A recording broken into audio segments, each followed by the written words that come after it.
everyone. Welcome into the Tommy Watson's Coaches Show live at Fox's Pizza right here in Pine Mountain. I'm Rick Beach with Elizabeth Fisher here. We're going to talk a little bit different this week. We're going to talk about softball. Big win last night. Going down to Columbus. Harris County's going to Columbus for the fourth year in a row. That's pretty incredible, going to the Elite Eight. Two big wins last night. Elizabeth, you was there. You've been at all the games this year, at home games, following this team. You've had some great articles written about them. What can you say about that game last night, both the games? It was amazing. Watching them come back after Cambridge was one run ahead in the fourth, and hearing all the home runs hit, Harper hitting one right off the new scoreboard, Chloe hitting three. It was just so much fun to watch. Yeah, you mentioned Cambridge came back. Harris County had a comfortable lead, 6-1, I believe. Cambridge came all the way back, went up 7-6. But in true fashion, what good teams do, they answered right back. Harris County jumped back in the lead. Then Wolfenbarger hit her third home run of the day in the seventh inning, kind of give some cushion. And they needed it as Cambridge still came back and scored some runs. But, that performance at both games, it's kind of like last year. They went 3 games with Cambridge last year up in Milton. So you saw them come in there. And this team seems to know how to ride this momentum going into next week, which what can you say who Harris County plays next week at the Elite Eight? They'll play Wayne County for the first game, and then whatever happens from there. Yeah, when you get there, you're going to be 7 really good teams. It's going to be Harris County, 7 other really good teams.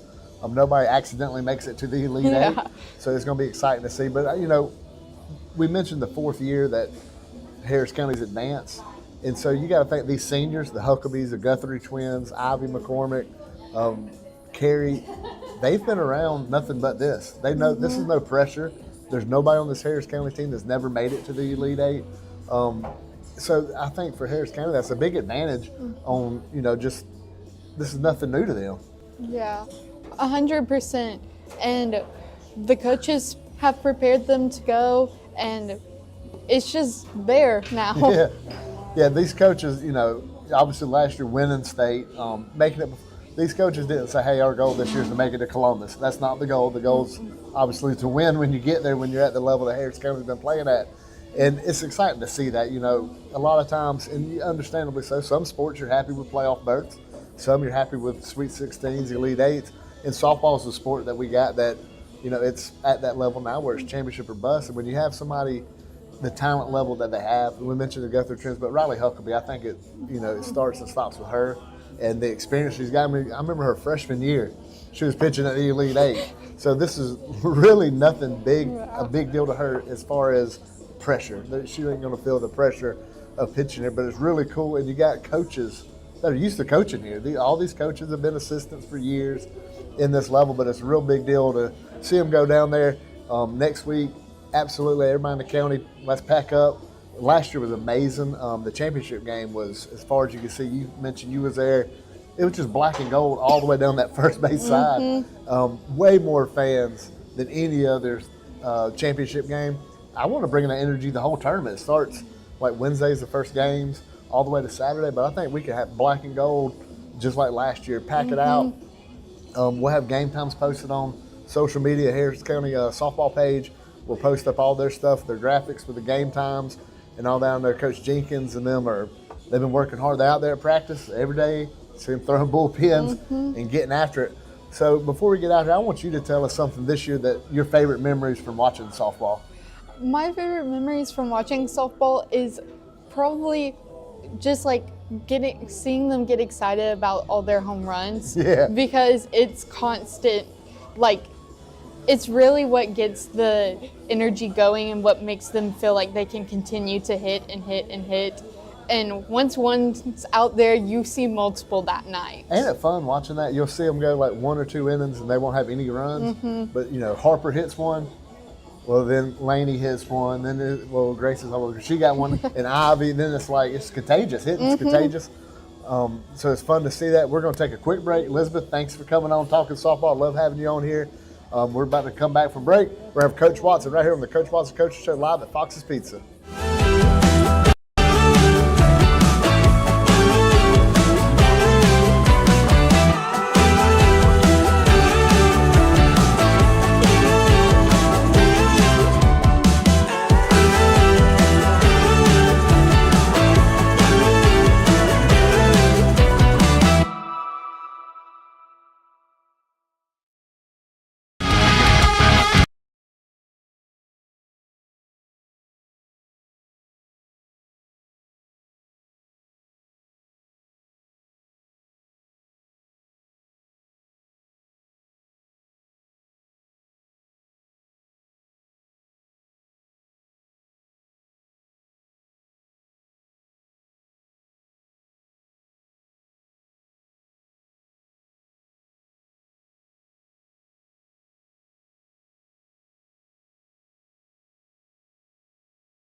welcome back to the Tommy Watson Coach Show. Rick Beach and I with Coach Watson. Coach, we started a little early. Me and Elizabeth had to talk about the softball team. It's pretty fun going on here, making the trip down to Columbus. But last week, we ran into a little bit of a buzzsaw with Central Carroll. I just want to tell you, I got multiple people reached out, and they mentioned how hard that team was playing, Harris County was playing. We've mentioned it on the broadcast, off air after the game, getting the equipment up. We always kind of like a water cooler talk. We get the gear up, talk about the game we just watched. And we just kept saying the kids were flying around. We had so many injuries. Your whole linebacker core went down.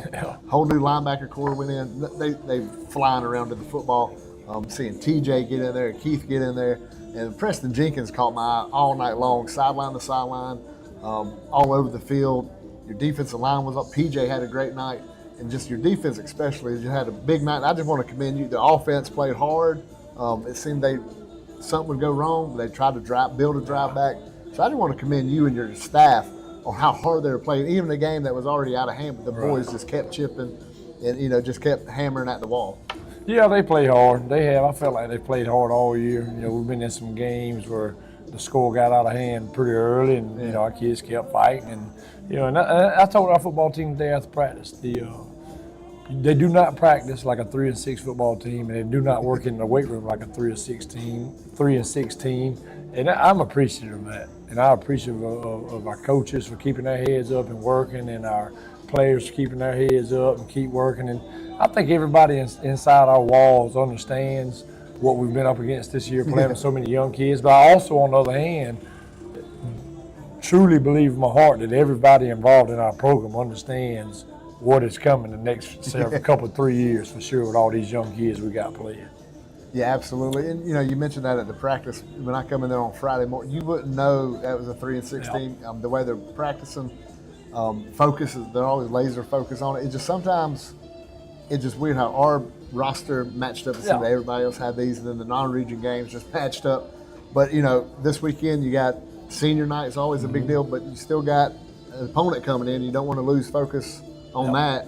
So you got Monday's Mills coming in town, and obviously they've had a little bit of a struggle, but you never want to be the one. Right. Somebody's got a losing streak coming in to play you. You don't want to be that one on that record.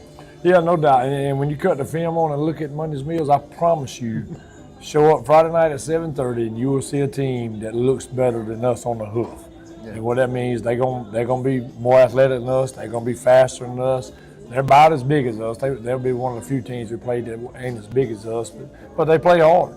They just kind of like us. They get in their own way all the time and whatnot. But I promise you, they've had an off week. 5 of the last 6 opponents we played have had an off week before we played them, and we're beat up. Man, we were as beat up as a football team as I ever had. Carter went out last week. Preston's a high chance. Preston's out this week. Nolan's gimped up. So we're just walking wounded. Of course, we've had Joe and Kingston, and DJ's been hurt for a while now. So we're leaking oil, man, but we're putting those young kids in. The great thing about those kids is we know those kids that we're putting out there can play. I mean, you look at the 9th grade team. They went 6-1 and this year, and they beat Troup County twice, and they beat LaGrange twice, which is probably the first time that's ever happened in a season in Harris County football. The JV team went 5-2. And lost to Carrollton High School, which is one of the best programs in the state, and they lost one other game. I can't really remember who it was, but we're putting good products on the field in the sub-varsity level, and those kids unfortunately they're having to play some on Friday night, but hey, you never know what you got until you put it out there. So it's the next man up mentality for us. Yeah, I've always liked the quote, heard it a couple of years ago, Kirby Smart, if you're good enough, you're old enough. There you go. You play on Saturdays, you got freshmen play against seniors, you get in the NFL, you got rookies that play against vets, so it's relative, Yeah, and I mentioned like TJ last week, he hadn't got much playing time this year, but when he went in there, he was flying around to the ball. He made a lot of big plays, good tackles. Had 9 tackles. 9 tackles. And he didn't get into it probably later on in the second quarter. Yeah. So we really started to Dolphin had some good plays in there at that linebacker position, which was beat up. Yes, sir. Started the second half. Nolan had was over there with the wrap on, and Carter had the wrap on. You already had Kingston down, so you're thinking your linebacker core. We kind of mentioned, kind of jokingly but seriously, we had that uniform reveal, and the 4 players that we had on that all got beat up. Yeah, so sure, no doubt. It's one of those like the Madden jinx when they get in the NFL. We kind of felt like, man, we might have been responsible for this jinx we put on Seniors. Well, it's part of the game. We got a freshman offensive lineman got in the game when the crucial times. Xander Cawley. Another kid that's hurt has been a big part of what we've been doing the last 3 or 4 weeks is freshman wide receiver Aiden Robinson, wide receiver / DB quarterback. He didn't take a snap. So, man, we're just beat up, but it's that time of the year, and we got some potential news that I could receive last night and this morning, and so we're plugging away. There ain't no quitting inside, I assure you. They keep chipping at that wall. You mentioned Xander. I was the play during that game. I mentioned it in the broadcast. He came in. There was a pass interference, and when they were walking down the field, Liam stopped him, and you could see him going over footwork. Yeah. And he's coaching his brother. Now, if you know the Collie boys, which most people watching gonna know, you don't see them be friendly too much with one another, especially with Liam. He's kind of the typical big brother. They're usually fighting, fussing all the time. That's right. But it's like on that field, he's more worried about, hey, this is how you do that. Right. I'm the junior, you're the freshman, this is your first action here. Yes, sir. And it's kind of reflection of your team. It's like, hey, you could be taking my job the next week, but I'm still going to make sure you're the best you can be. And so I thought that was a pretty cool moment with Liam and Xander going on right there. But, yeah, it's a young team that's gotten younger this year for somehow. It's fun to watch. But we mentioned senior night. The activities will start sooner than 7:30. That's when you need to come in there and support these seniors and what they've given this program for 4 years. Yeah, there's not many of them. There's 14 players. There's 2 trainers. There's 1 social media guy, film guy for us. And, man, those 14 players, man, they have poured their heart. They were 8th graders when I got to Harris County that March. And so those guys have been with me for basically 4.5 years now, man, and they show up and they work hard. And they're just a great group of young men that deserve the opportunity to play in their last home football game in front of a good crowd, and that I think that would mean a lot to them guys, send them out right. But for sure, we need everybody to come out and support them. Yeah, come out, support these kids. Mentioned the 14 players. You mentioned the film guy Braxton Roy. He started with you. He did. He was popping pads for a little while. He did. I've had the privilege of having him this year with the social media team. Great kid, but I think it's so cool that y'all, he's part of the team, and y'all took him in the senior week. He was thrilled that y'all are going to involve him in the senior activities, and he's having the time of his life right now, getting to enjoy that with the team. Because them were his teammates a few years ago when he was playing. They came up together, so it's fun. But yeah, come out to senior night. It'll be the band, cheerleaders, football team. I think JROTC will have some seniors get named. Yes, so it's honoring all the seniors up here. You do some cool stuff away from the field that I've always thought was real cool with the players getting to have that senior night. So it's real special. Yeah. But I think at the end of the day, there's still a football game to be played. It's going to be a hungry team. You mentioned, look, they're in the same region. We see the teams they're playing. So we know they're not playing clowns each and every week. So it's, it's a tough ball team coming in. But, hey, we know how tough we are, how aggressive we got to be. It's just we're at that ground where we had that bye week early on. But 7:30 kickoff, come early for the senior activities. Coach, anything else you want to add? No, man, I'd like to just see a good crowd show up, send these people, the cheerleaders, the band members, the football players, the ROTC. They deserve Harris County's best, and I just hope everyone shows up to support them for sure. Yeah, can't wait to see everybody out there at Danny Durham Field this Friday night. I'm Rick Beach, this is Coach Watson Coach's Show. We'll see you next week. Go Tigers.